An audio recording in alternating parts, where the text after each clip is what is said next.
welcome to the Deep Dive. Today we're examining a truly fascinating stack of sources that confront us with a chilling proposition that the life we live today is actively forging the conditions of our post-mortem existence.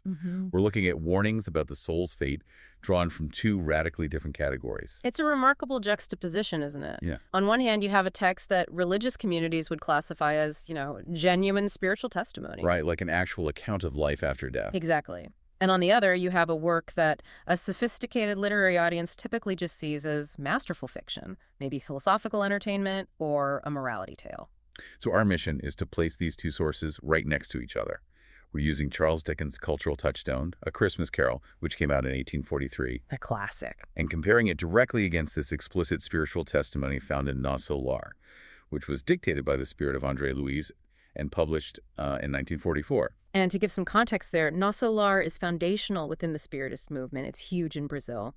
It claims to be a literal descriptive account of what happens right after you die. So not an allegory. No, not like Dickens. And that's the question, right? Why do these two sources, separated by a century, by genre, by cultural context, why do they deliver the exact same core message? And that message is the fundamental principle of sowing and reaping. Or, the universal law of cause and effect applied to how we live our lives. We want to extract that shared insight that the quality of our physical life, our benevolence, or our lack of it directly determines our spiritual condition. Exactly. The discerning view of A Christmas Carol isn't that it's just a feel-good redemption story. It's a profound warning that how we deal with mankind is the spiritual business that paves the road ahead. So we need to look at the specific details in both texts. Yeah, the consequences and the required law of changes. Okay, let's unpack this with the most famous fictional warning, one I think everyone knows instinctively. The visit of Jacob Marley to Ebenezer Scrooge. Scrooge's old business partner, a man defined by, greed and cold calculation. And Dickens painted a terrifyingly precise picture here. Marley's ghost is ghastly, of course. But the key visual is the chain. Oh, the chain. And it's not some, generic demonic shackle. Right. It's burdened with the very symbols of his earthly life. It's made of cash boxes, ledgers, heavy padlocks. I mean, the source material for his suffering is literally his life's work. And the explanation is chillingly personal. Marley says he wears the chain he forged himself. I wear the chain I forged in life. I made it link by link and yard by yard. I girded it on of my own free will. It's self-inflicted cosmic justice. And then he turns it right on Scrooge. He does. He makes it personal immediately. He asks him something like, is its pattern strange to you? Or do you recognize the weight and length of the strong coil which you yourself bear? He even quantifies it. He does. He says Scrooge's chain was as full, as heavy, and as long as the 7 Christmas Eves ago. Meaning Scrooge has been working on this thing for years, completely unaware.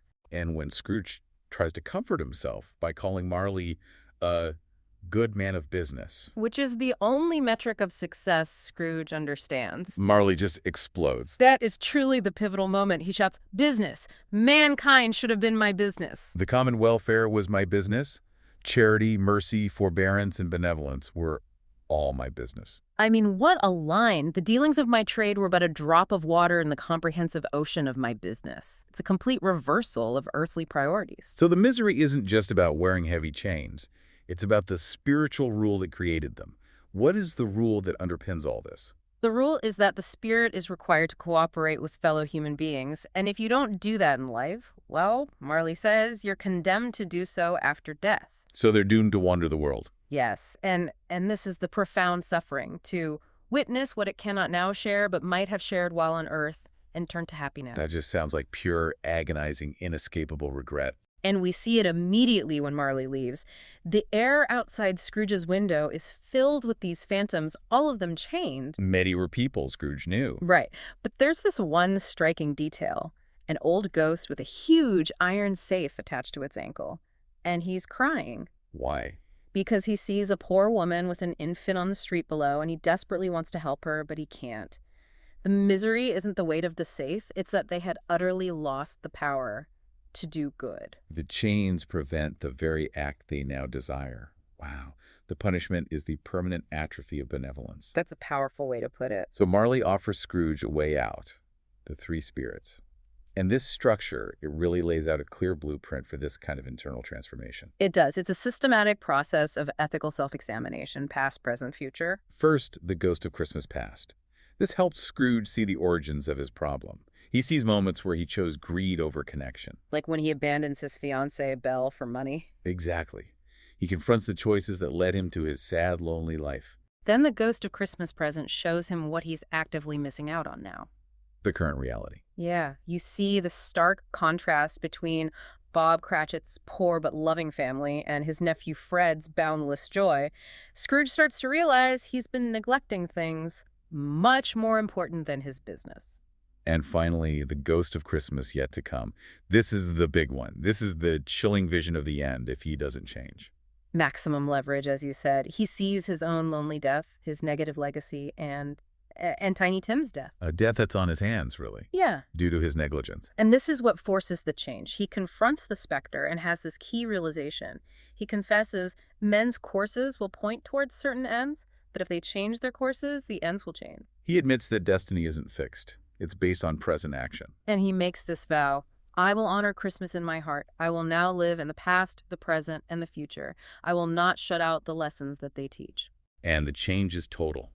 He becomes generous, joyful, a second father to Tiny Tim, who lives. He just ignores the people who laugh at him. Because his own heart laughing is quite enough for him. So that's the fictional warning.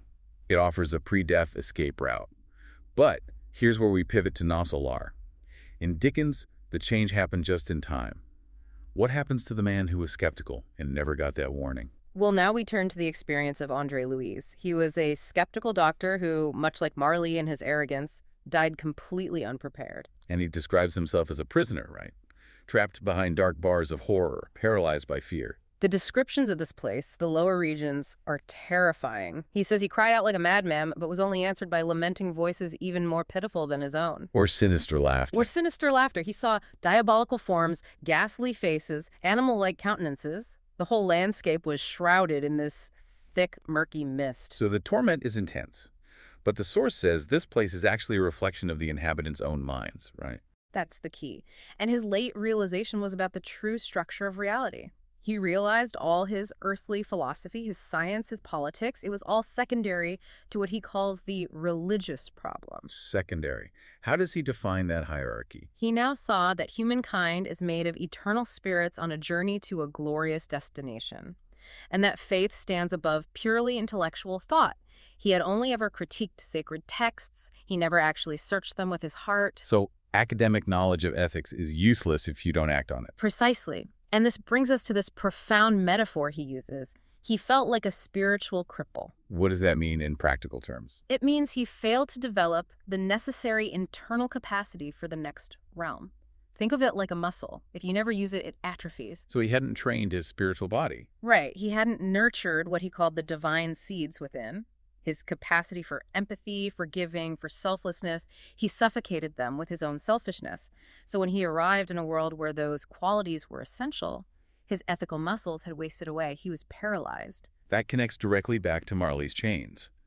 Marley was weighed down by greed. André Louis was just disabled by his lack of charity. It's the same law, just a different manifestation. So what were his specific failings? To match the detail Dickens gave for Scrooge. Well, he admits he lived only for the moment. His main offense was his self-centeredness in his relationships. He said he had fiercely imprisoned his wife and children in this unyielding web of destructive selfishness. He demanded they conform to his wishes. Completely. He didn't appreciate his parents' sacrifices, and crucially, just like Scrooge before the spirits, he closed his doors to people in anguish. He forgot to share his blessings with the immense human family. So in both sources, the spiritual crime isn't, a theological one. It's not about which church you went to. Not at all. It's a failure in common welfare, benevolence, and charity. So what's the ultimate realization shared by both Marley and André Louis? That dying, which André Louis calls just lowering the curtain or changing out of one's cloak, it doesn't solve anything. It doesn't fix the fundamental problem of your own ethical state. Death is an illusion. Life is the eternal journey. He realized it would be childish to think that just because your body dissolves, all these huge questions about the infinite are settled. The chains and the spiritual crippling are just manifestations of that same law. What you sow, you reap. Mm-hmm. So what does this mean for For you, the listener, today, if we strip away the religious language, what's the necessary action? Andre Luis concluded that we all have to enroll in the school of the gospel of Christ. But what he means by that isn't about lectures. It's about learning to love your neighbor as yourself. It's practical training. It's practical training through the struggles of life. It's learning forgiveness, responsibility, communal effort. It's training those spiritual organs so they're strong when the body is gone. It's defining the real business of life, just like Marley did.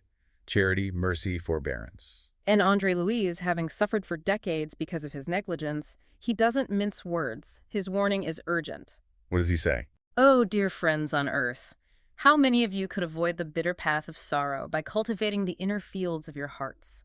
Light your lamps before crossing the great darkness. Sweat and work now, lest you weep later. The time to build that ethical muscle is now. And I should note, the source material says Andre Luis isn't his real name. It's kept anonymous. Yeah, to place the emphasis on the message, not the messenger. The identity is secondary to the universal warning. It reinforces the universality of it. It doesn't matter if you're a wealthy merchant or a skeptical doctor, a believer or a non-believer. The law holds true. So we've looked at a beloved work of fiction, A Christmas Carol, and a direct spiritual testimony, Nas Lar. And both tell us, with remarkable detail, that negligence in our common welfare creates the very prison we will inhabit. And that's the final provocative thought we want to leave you with today. Scrooge, through this intense, personalized intervention from the spirits, got a clear, time-bound chance to change his fate while he was still alive. And he did it. He succeeded. But Andre Luis? Andre Luis only gained true clarity after enduring decades of bitter experiencing in those terrible lower regions. So given that stark contrast, the question for you is, what specific divine seeds, those ethical muscles of compassion and empathy, are you nurturing today? And what legacy or what chain are you currently forging?